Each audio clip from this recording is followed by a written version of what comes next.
December 20 ఓ గొప్ప పిలుపు.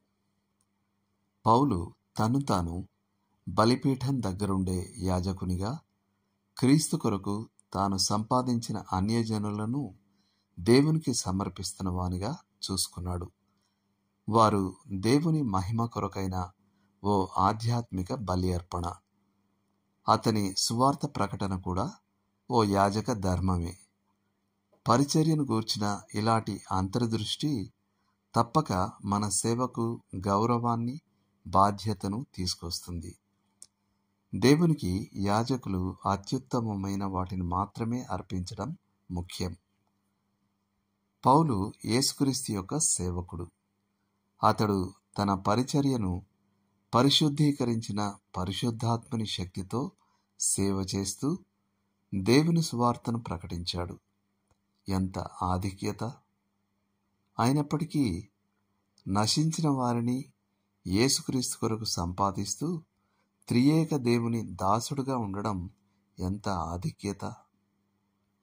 ఆత్మల సంపాదన కూడా ఓ యాజక పరిచర్య, ఓ పవిత్ర విధి. ఆ విధంగా దేవుని మందిరంలో యాజకుడు చేసినట్టే మనం కూడా ప్రభువును సమర్పణతో, భక్తితో సేవించాలి.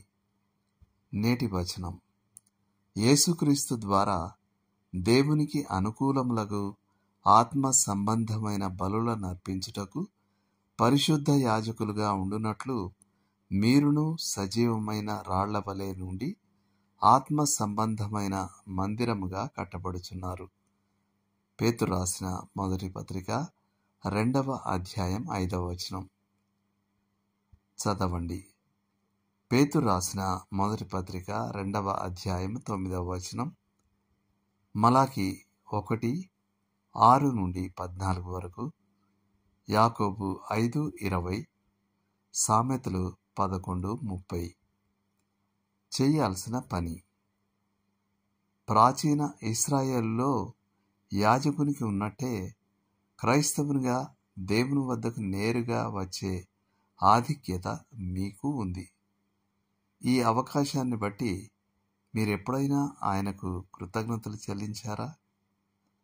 మీరు ఆ ఆధిక్యతతో పాటు మీకున్న బాధ్యతను, రక్షణ శుభవార్తను ఇతరులతో పంచుకోవడమనే బాధ్యతను ఎప్పుడైనా గుర్తించారా?